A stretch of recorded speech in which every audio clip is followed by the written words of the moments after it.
शेतकरी मित्रांनो नमस्ते. महाराष्ट्रात आपल्या सगळीकडे बऱ्याच ठिकाणी पाऊस पडला. आनंदाची गोष्ट आहे कारण ह्या वर्षी पाऊस लेट झाला, पेरण्या लांबल्या. पण आता आपल्याला आपल्या शेवग्याचं आता काय नियोजन करायचं.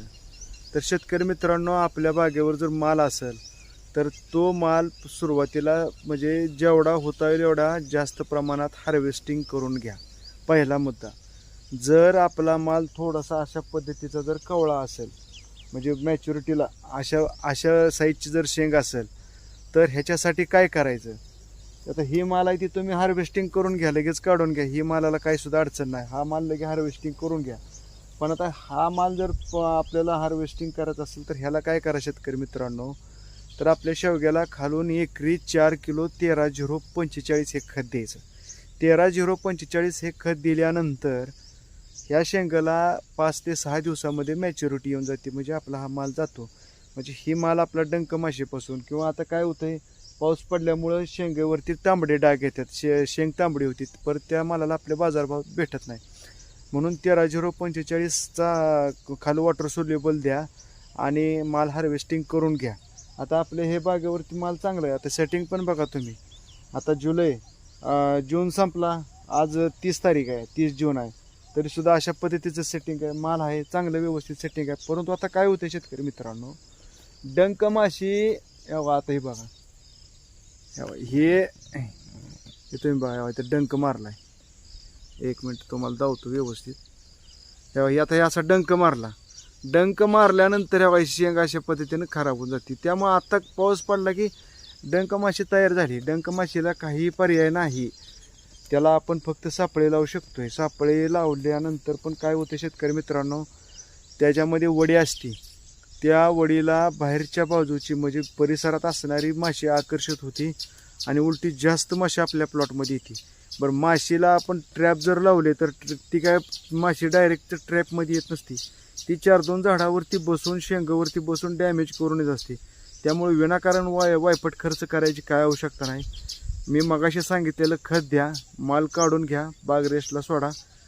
आणि आता पुढचं नियोजन काय करायचं. तर शेतकरी मित्रांनो, आता काहीच करायचं नाही. तुम्ही गडबड करून छाटणी करू नका.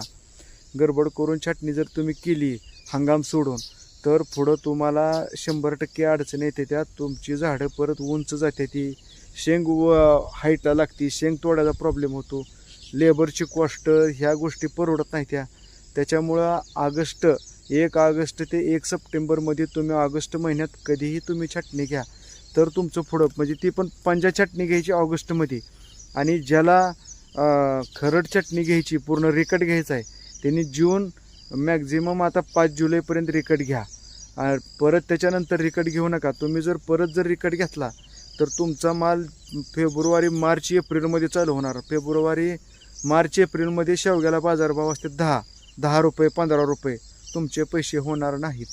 तर शेतकरी मित्रांनो, पंजा छाटणी ही फक्त ऑगस्टमध्येच घ्यायची. कुणीही काही सांगू द्या, ही पाठीमागचा आपला अनुभव आहे मोठा. तुम्हाला काही जर सांगितलं तर काय करू नका. कारण तुम्ही बघा, साधारणतः छाटणी घेतल्यापासून 2.5 ते 3 महिन्यामध्ये झाडाला कळी निघायला चालू होती. आणि त्या पिरियडमध्ये जर पाऊस असेल तर पावसामध्ये तुमची कळी टिकत नाही. कळी नाही टिकल्यानंतर सेटिंग आणि इनपुटला विशेष स्टॉप होतोय. त्याच्यामुळं ऑगस्टमध्ये तुम्ही पंजा छाटणी घ्या. मग 1 ऑगस्ट ते 1 सप्टेंबर कधी पण घ्या एवढे एका महिन्यात. त्याच्या अगोदर पण घेऊ नका, त्याच्यानंतर पण घेऊ नका. लेट केली तुम्हाला बाजारभाव भेटणार नाहीत, पैसे होणार नाहीत शेवग्याचे. तर अशा पद्धतीनं नियोजन करा. आणि बाग जरी रेस्टला सोडली तरीसुद्धा अमावस्या पौर्णिमेला आपल्या झाडावरती एखादं साधं हलकं बुरशीनाशक आणि एखादं कीटकनाशकाचा स्प्रे घ्यायचाच. कारण विषय काय होतो, झाडावरती आपण जर आता बाग सोडून दिली म्हणून आपण जर बुरशीनाशक कीटकनाशक जर नाही घेतलं तर झाडामध्ये बुरशीचा प्रादुर्भाव होतो. शेवगा हे अतिशय सेन्सिटिव्ह पीक आहे शेतकरी मित्रांनो. त्याची काळजी करून तुम्हाला तंतोतंत नियोजन केल्यानंतरच त्याच्यामध्ये 2 रुपये बघायला भेटतात. हलगर्जीपणा केला तर पुढं त्याला पुढं सेटिंगला शेवगा फुटण्यासाठी वगैरे भरपूर प्रॉब्लेम होतात. त्याच्यामुळं शेतकरी मित्रांनो, जरी बाग सोडून दिली तरी अमावस्या पौर्णिमेला 15 दिवसातून एखादा बुरशीनाशकाचा आणि कीटकनाशकाचा स्प्रे घ्यायचा. मग त्याच्यामध्ये तुम्ही 22 घ्या, M45 घ्या, जी काही शिल्लक असेल ते तुम्ही घ्या.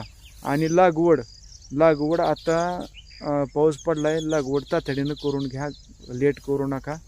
पुढल्या वर्षी पण बाजारभाव चांगले राहणार आहेत, काय काळजी करू नका. तर अशा पद्धतीनं शेवग्याचं नियोजन करा शेतकरी मित्रांनो.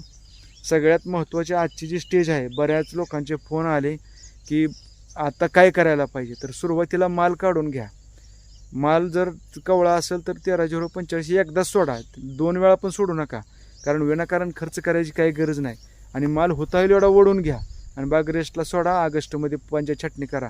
पुढचं आपण आपल्या शेवग्याचं नियोजन स्टेप बाय स्टेप सर्व शेवगा उत्पादक शेतकऱ्यांना आपण देणार आहे. तर शेतकरी मित्रांनो, व्हिडिओमधली माहिती आवडली तर लाईक करा, शेअर करा आणि शेतकरी महेश यूट्यूब चॅनलला सबस्क्राईब करायला विसरू नका. पुढच्या व्हिडिओमध्ये अशीच आपणा सर्वांसाठी शेती उपयुक्त माहिती घेऊन येऊया. तोपर्यंत सर्वांना नमस्कार.